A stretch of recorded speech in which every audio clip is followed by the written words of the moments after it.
Well, hello everyone and welcome. I'm coming to you from sunny but chilly North Carolina. It's about a 40-degree day in November, and I thought I would come out and make a quick video for you just to talk a little bit about the different types of motors you can have in your e-bike. So whether you're already an e-bike owner or you're someone that's just started researching, you've no doubt come across hub drive versus mid drive. Which motor do you get? Which one's better?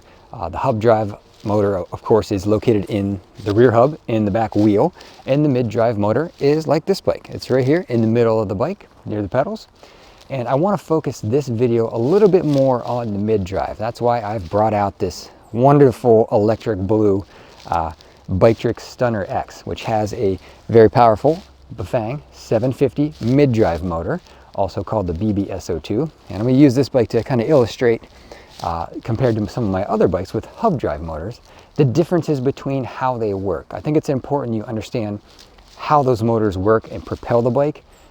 It's also going to lead into the next part of the video where I show you how to properly shift the bike and attain top speed. So you kind of got to know how they work in order to do that. So I'm going to run a little experiment for you to hopefully illustrate how these motors operate so you can get a better understanding of how to use them and which one might be better for you. So let's take a look at how they work. All right, so let's see how these motors work. To help illustrate, I've brought out my Hemiway cruiser bike, which has a 750 watt rear hub motor. So right there in the back wheel, there's your motor.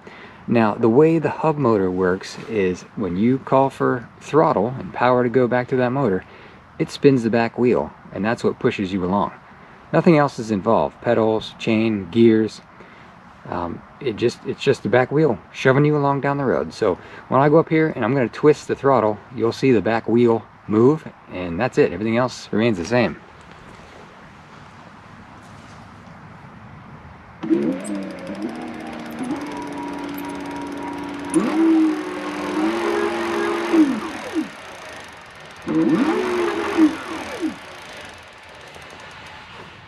Okay, now we're going to take a look at the mid-drive motor and how that works. So we're on to the Biktrix Stunner X here, which has a 750 watt mid-drive motor right in here, BBSO2. Very powerful, very torquey motor.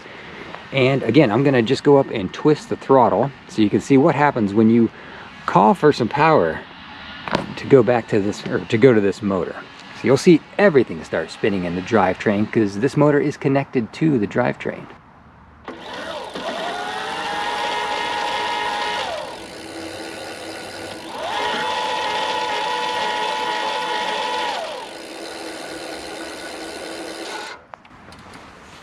Okay, I hope that was helpful to see just how these work. I really wanted to do my best to try to illustrate that this motor, this is the major difference really, is that mid-drive motor is part of the drivetrain. It's connected into this front sprocket, so when you call for a throttle, turning the front sprocket, turning the chain, turning the rear cassette, which then turns your wheel. So it's all connected, and it's important to note that. Differing from this bike where when you call for power, it's just spinning the wheel and that's it. You can take the chain and the pedals off and still ride this bike home. You wouldn't be able to do that on the mid-drive motor. All right, Citizen, I get it. So the hub drive's connected into the drivetrain, everything's turning. Why are you telling me this? Well, I'm telling you this because you're gonna have to ride this bike a little bit differently than you might ride, the hub style bike. Being that it's connected into that drivetrain, you're gonna wanna ride this like you ride a motorcycle or a manual transmission car, where you're shifting through the mechanical gears as you gain and decrease speed. You're going to want to upshift through as you accelerate, and you're going to want to downshift through when you're coming to a stop. Because when you get to a stop, you don't want to be in 9th gear. Think about driving your manual transmission car. You don't come to a stop sign and start out in 5th or 6th gear, right? Car doesn't like that. This bike's not going to like that. This bike wants to start in gear 1 or 2 and then work its way up through as it gains speed.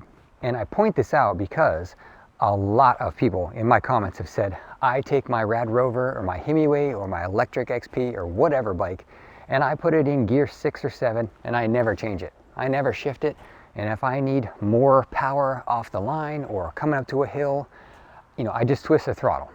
Well, on this bike, you don't really want to do that. You don't want to come to a stop sign and be in 9th gear, the highest gear, and try to start out. And the reason is you want to take advantage of the mechanical advantage of the larger gear, gear 1, to help yourself get going or to go up a hill. If you come up to a stop sign, let's say there's a little bit of hill in front of you, you're at a stop sign, you're in 9th gear, and you roll up on this bike and you say, oh my gosh, I gotta start from a stop and go up this hill. I'm just gonna smash down the throttle to get going. Well, by doing that, you've just taken the full force of this motor, which is a very strong motor, 120 Newton meters of force, and you've run all that power through the drivetrain in a gear that the bike does not want to be in. It's a lot of power to run through there. You run the risk of actually, you could snap the chain. There's enough force to do that in these bikes. So hill climbing and starting from a stop, you want to be in the low gear and switch to the high as you gain speed. And that's how you're going to attain your max speed on this bike as well. For that one, you can just switch the throttle and be going top speed. It doesn't matter, it's a wheel pushing you along. Here, you're going to want to shift up through the gears, be in high gear and in high pedal assist to get the full speed out of this bike. So I hope that sheds a little bit of light on how these two different motors operate.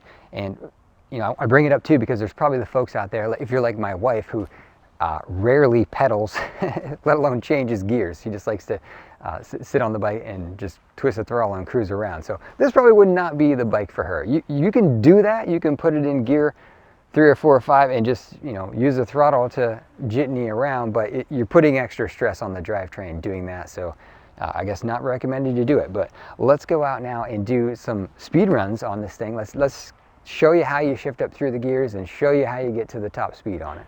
All right, there is the Biktrix Stunner X in lovely blue. It's a crazy blue. I think I called it electric blue earlier. I don't know, man. Neon blue, bombshell blue. It is bright. This is a bright bike. I love the blue. Some of you guys didn't like the blue when I did the unboxing video, but I special ordered it. I wanted the blue. It's like Citizen blue.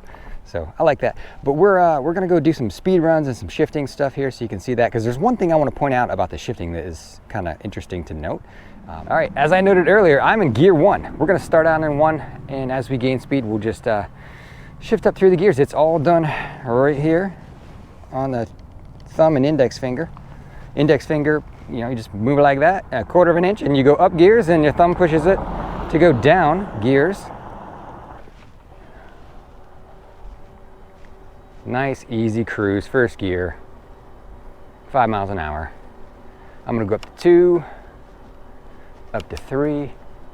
And the thing that I wanted to point out was that when you shift the gears on this bike, it's got a little sensor in the shifter that temporarily cuts the power from the motor, allows the gear to change easier, which I think is very cool, very high tech. So we're only in 3rd gear. Let's go up to 4, 5, as we build some speed. Decent feedback in the pedals. When you start running out of pedals, shift again, 6. Let's go up a pedal assist. Go up to 2. See, I'm just cruising along, plenty of pedal. Let's go 7.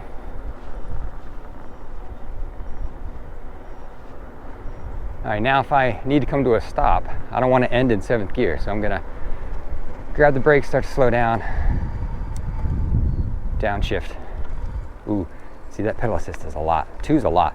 I ride this thing in like pedal assist 1 all the time. It's got so much power.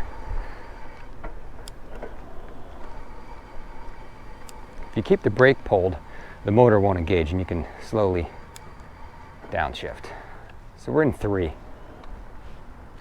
I would say when you come to a stop, gear 1 is really, I mean, climbing a steep hill or something. I would say if you're in 1, 2, or 3, starting from a stop, you're probably fine. I wouldn't want to start in 7, 8, or 9. All right, let's feel what it's like starting from gear 3. That's not bad, because you can push the pedals on your own. Here, let's do this. I'm gonna take the pedal assist off. Now if I'm starting from gear 3, see, I guess you don't want to start the bike in any gear. You wouldn't start it without the motor. Let's put it that way. But it's pretty easy to get going in 3rd gear from a standstill with no motor power at all. It's off right now. But let's cruise back up here, because I know we're kind of facing the sun. You probably can't see any of this stuff right now.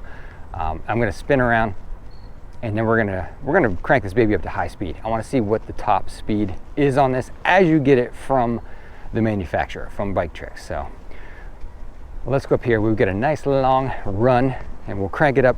Now to hit top speed, I got to be all the way up in gear 9, and I got to be in the 5 pedal assist, the most pedal assist.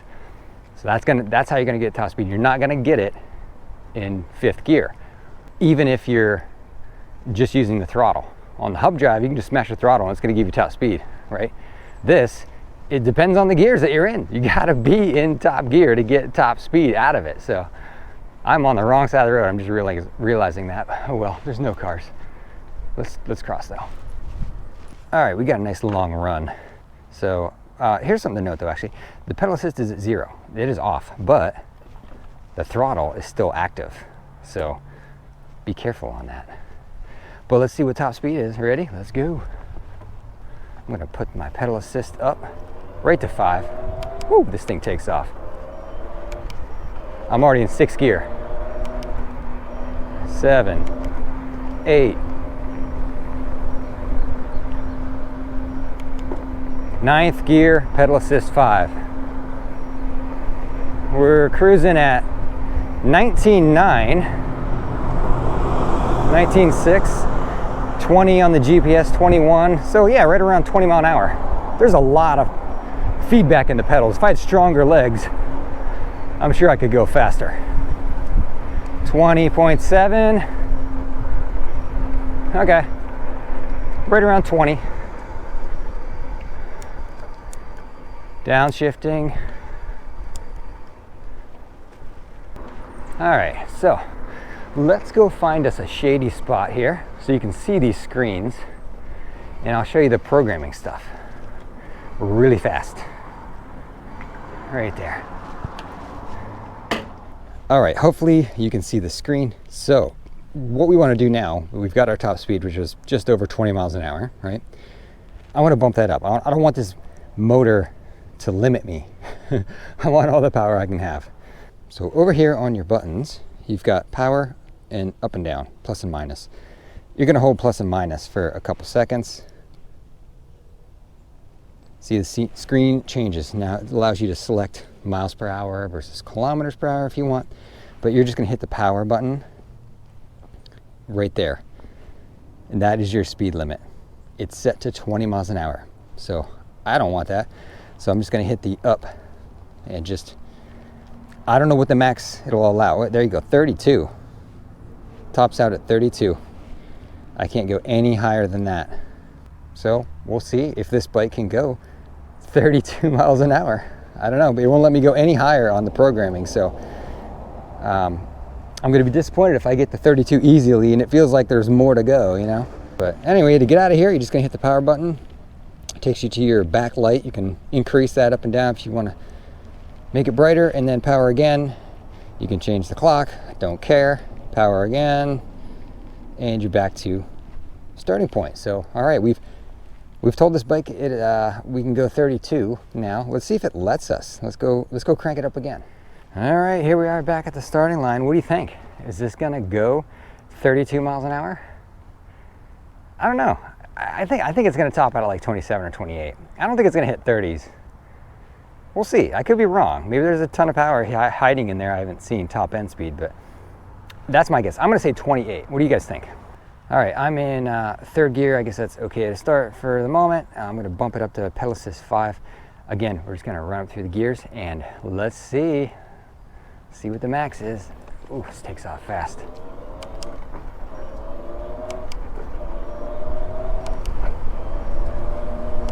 We're in 7th gear. We're in 8th. 9th gear.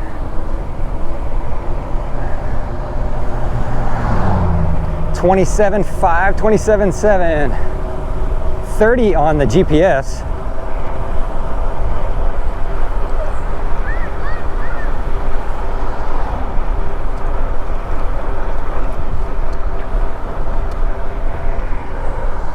Whew.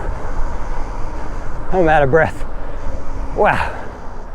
All right, well, we'll have to go and look at the footage here to see what the actual top speed was on that based off the 2 screens, but it's safe to say that it beat my expectations, for sure. I said 28 and it definitely went over that on both screens. So I am going to now answer the next question you guys are all pounding on the television screen or your phone saying, do this next. I'm gonna do it. And that is, okay, what's the top speed? Is it the same, slower, faster, whatever, if you just use the throttle only? So I'm gonna do that now.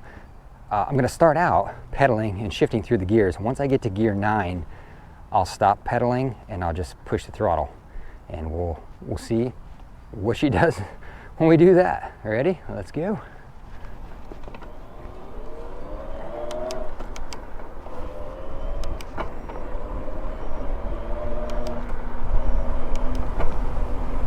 Okay, and we're 9.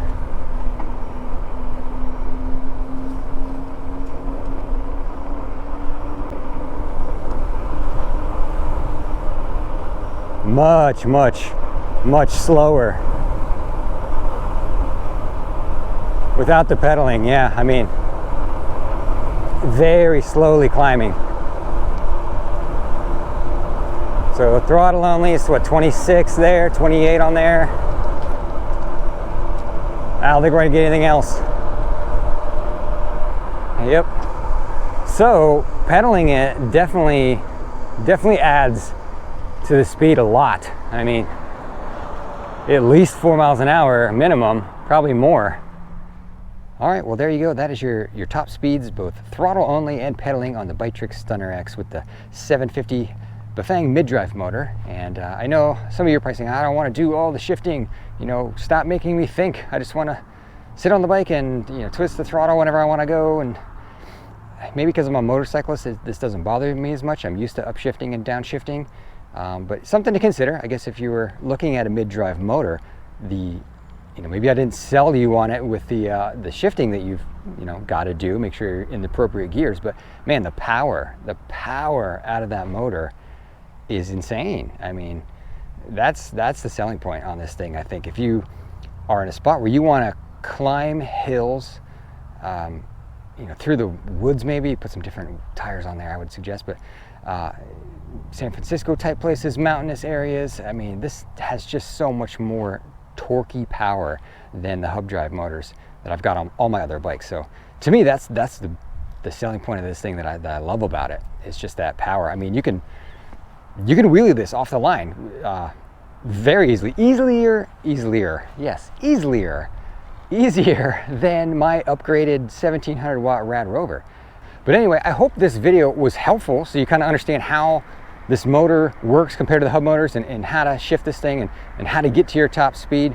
And check them out, Biktrix. They got all kinds of different bikes, fat tire bikes and dual battery bikes. I know they got one on, it's on Indiegogo right now, the Duo. That bike is cool with double batteries for a huge amount of range. And there's some other versions too, like a full suspension one. They got quite a variety. Check those out. I can put a link in the description. It's just a link. They don't pay me. I don't get anything if you buy a bike, so don't worry about that. I'm just here trying to deliver some information to you that hopefully you find helpful. One of the goals of my channel, get some information out there on the different types of e-bikes. I'm blessed enough that I get a chance to ride a bunch of different kinds, so I want to put as much info out as I can to help you. So if you like what you see, hit subscribe. I'll do more on this bike. Like I said, I think I might do a comparison. Since you guys like the comparison videos so much, I might compare this to my upgraded Rover. It's really probably the only bike that's gonna compare to it. Well, thanks for checking out this video, and I'm gonna do one more thing before I go, which I think you're gonna find interesting. So I put this bike into first gear mechanically, and I'm gonna come to a stop. Now I'm gonna hit the throttle, and you'll see what I'm talking about when I say torque. Ready? That is how you wheelie this bike. That was a good 10-foot wheelie, which I'm a little impressed that I balanced that pretty well. Let's do it again. You ready? Holy cow. Woo! The torque in this motor is incredible. You can just punch the throttle and wheelie. I don't think my Rad will do that, honestly. My Mega Beast $3,500 Rad that I've upgraded and spent a fortune on can't even do that, and this does it out of the box. So That's what I'm talking about when I say torquey power and why this bike is a lot of fun. So I hope you enjoyed the video and the wheelies. I tilted to the side. Let's try it again. Woo! You're probably not supposed to do this with the motor, but anyway, that's all for today. I'll get some better footage of that. I'll get some side shots so you can see what it's like to just bust a wheelie off the line on this thing.